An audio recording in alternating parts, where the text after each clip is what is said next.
We did not know the details, the scope, or the motivation surrounding the misconduct, and we did not know who was responsible. Most importantly, the report was not final and still very much subject to change. Monday, Tuesday, and Wednesday when you talked about this? I just told you what I told you last week, which is that Kathy Rumler, the White House counsel, was made aware the week of April 22nd. I've now gotten the specific date of April 24th. It does turn out, and we looked at this, that there was a part of this notification process of a series of pending IG matters that was communicated to someone in the staff of the White House counsel's office, but that information did not reach Kathy Rumler until the following week. And when were the other White House? Can you just say when the other White House staffers were notified then? After Kathy Rumler was notified on the 24th. She informed them, yes. Because when you were asked about this in the briefing last week, about White House officials being aware, you just mentioned the counsel's office. You never mentioned that the chief of staff and others were notified. I think I said that White House counsel knew. I think I said that I didn't know till Friday, but I didn't. I'm getting this information to you now. The point is, counsel knew on April 24th. White House counsel did, and she informed some other senior staff.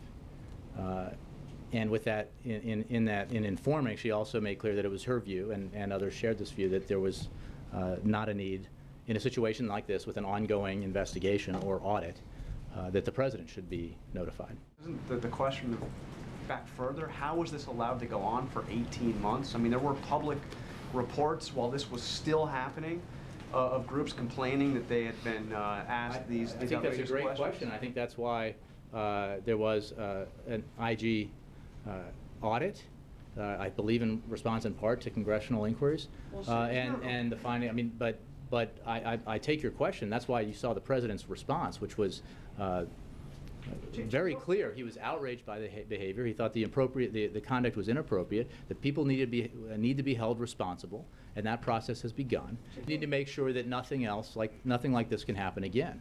I mean, nobody's been more outraged by the reported conduct here than the President of the United States. Jay, with all due respect, the outrage from the President came, last week. The outrage from the President came within hours after the release of the report. What I'm saying is there were public reports that this stuff was going on almost a year before the presidential election. How is it that nobody in the administration has some responsibility, even before there is an Inspector General report, to say, hey, by the way, this kind of activity it shouldn't be going on, so let's make sure and take steps. Again, I would direct you to the IG who investigated this matter, to the Treasury Department and others who addressed this matter. I can tell you that what we're talking about here was the ongoing Inspector General audit.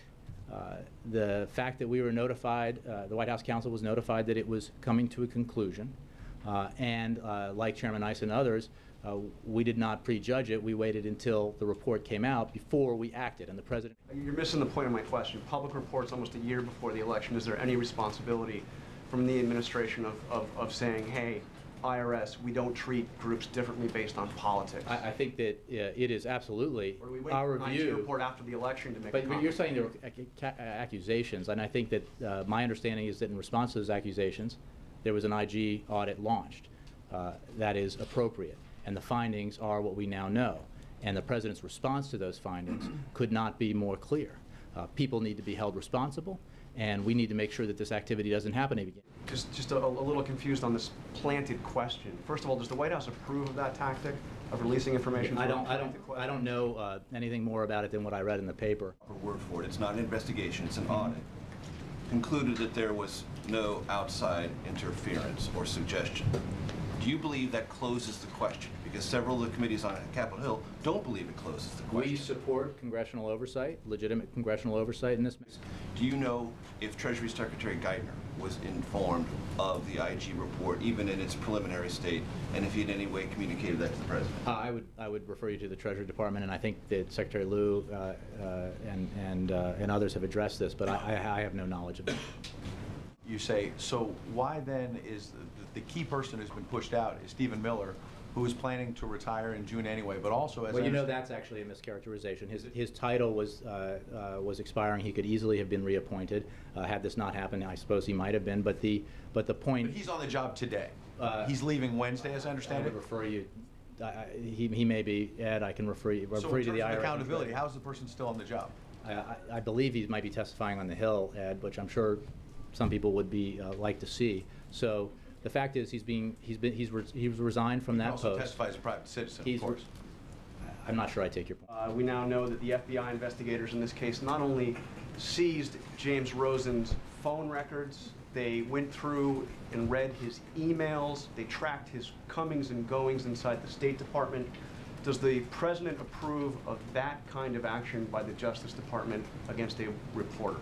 I will refer you to what the President said in response to a question about another matter along these lines, and that is that he is a strong defender of the First Amendment and a firm believer in the need for the press to be able to conduct investigative reporting and facilitate a free flow of information. He is also, as a citizen and as Commander-in-Chief, insistent that we protect our secrets, that we protect classified information, and that leaks, that we take very seriously the leaks of classified information, because leaks can endanger the lives of men and women in uniform and other Americans serving overseas for our country. Never before seen in a leak investigation. Again, Major, I understand the question and I appreciate it, but I cannot comment on an ongoing... That's not ongoing. That happened. That's in a subpoena. You can read it on the web right now. Well, I know, but it's part of an ongoing criminal investigation, Major, and I simply can't comment. Something possibly politically explosive coming down the pipeline, and that, Mr. President, you ought to know that this is coming, even though you can't act on it right now. Well, again, that was a decision made appropriately by the White House counsel that this was... You say appropriately. Did the President not feel, you should have told me about this kind of thing, it's coming down the pipeline? No. I could have, you can prepare to act even if you're not going to act right away. Well, again, that's not something that was necessary to inform the President about. It's not appropriate because, again, it begs the question, as you included in your question, okay, then what should he do? And it would be inappropriate for him or anyone else here to take any action that would intervene in an ongoing From the President that he later said, hey, you should have let me know that was coming. No. Juliana. Jay, last Monday, you said that it was your understanding that the counsel's office was alerted the week of April 22nd of this year only about the fact that the IG was finishing a review about matters involving the office in Cincinnati. Mm-hmm. But that now sounds more like what you're describing the counsel's office found out about on April 16th. Well, no, look, matters involving, that was shorthand, matters involving the office in Cincinnati. In other words, the fact that there was conduct. But that sounds pretty top line and information. Right. And now you're saying that the information was actually that the finding that line IRS employees have improperly scrutinized certain 501c4 organizations by using words like Tea Party and Patriot. Right. And I'm making clear now that absurd suggestion. It is entirely appropriate, as the White House counsel did, to decide that this was not a matter to inform the President about. It was an ongoing investigation or audit by the... It is the President's desire and the practice here that he is not notified of an IG report when it's underway until it's completed. Is that what you're saying? I can tell you that as a general matter, when there are ongoing investigations like this, the White House counsel makes the call about whether or not, after she's been notified, who she should also alert. When a member of Congress requests an audit, an independent audit, isn't the White House customarily aware through the Legislative Affairs Office which members of Congress are requesting that and whether I don't that think has that been members of accepted? Congress come through the White House on their way to requesting action by inspectors general. But you monitor what they're doing, so... Well, I'm not sure that in that case that we're not, I mean, I don't know as a broad matter. In what you could tell us about when the White House first knew about the IRS discussion and everything that you told us about the White House counsel, I just want to make sure I understand. You did or you did not know that she had also advised Dennis McDonough, the Chief of Staff, and other senior members of the staff? What I knew at the time is, again, what I just said today, is that the White House counsel, Kathy Rumler, was notified in the week of April 22nd. I did find out that specifically was April 24th, and that she notified other members of senior staff. Last week? I can't remember specifically, but the point is that No, so I'm not sure that I knew it at that time, but the point is, Kathy Rumler is a point of contact here. She made the decision or the judgment that it was not necessary or appropriate to inform the President of this, and that didn't happen. To protect reporters when the administration went through his personal email. How are you protecting reporters? What I did say was not respond specifically to a question about the case. I said that the President believes it's important that we find the proper balance between the absolute need to protect our secrets and to prevent leaks that can jeopardize the lives of Americans and can jeopardize our national security interests on the one hand, and the need to defend the First Amendment and protect the ability of reporters to pursue investigative journalism. Wait for that legislation to potentially pass. Mm-hmm. In the meantime, the administration is acting in the AP case and in the Rosen case as well. Do you actually believe, as a former reporter, that someone trying to get sensitive information from government officials as a reporter is a criminal? Well, Ed, I would just tell you that I can't comment on a specific case. I'm here but I'm here as a spokesman for the President and the White House. I can't comment on an ongoing criminal investigation. The strike between press freedoms and national security interests. Does the President see a circumstance in which a reporter soliciting information from a government source is committing a criminal act in doing so? As I said to Chuck, that is it's not. It's not about what the President believes, and it's valid. The President believes that we need to find this balance. As Bureau Chief, what would you have said if the Department of Justice came to you and said, Matt Cooper's going to jail? But you're saying, what would I have said if they had said? And that's a hypothetical. It's a very real case, and they could have made the exact same logical leap that the Department of Justice seems to have made in 2009 in this case. Again, there's a Department of Justice ongoing criminal investigation into a specific matter that I can't comment. What rises to the level of the President's attention? What merits the President's attention on items around here, since the IRS issue did not make that mark? April, since you're asked that, at least in the beginning, in reference to ongoing criminal investigations, the President does not intervene in ongoing congressional investigations.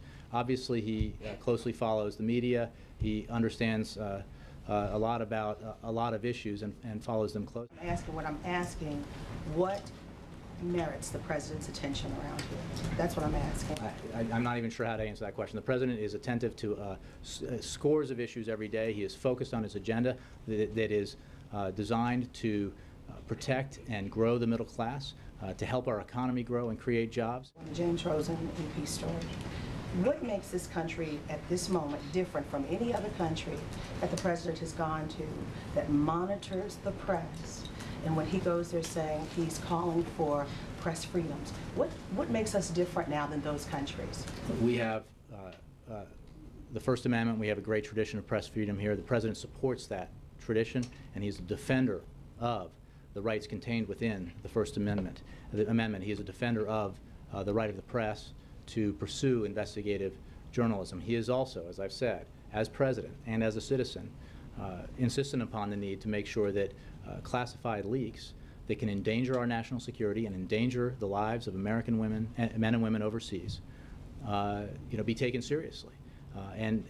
Did the White House counsel see the draft or any portion of it? No. And did the White House counsel or any member of the senior staff who knew about this send back comment, advice, requests about the drafting of the final report? No.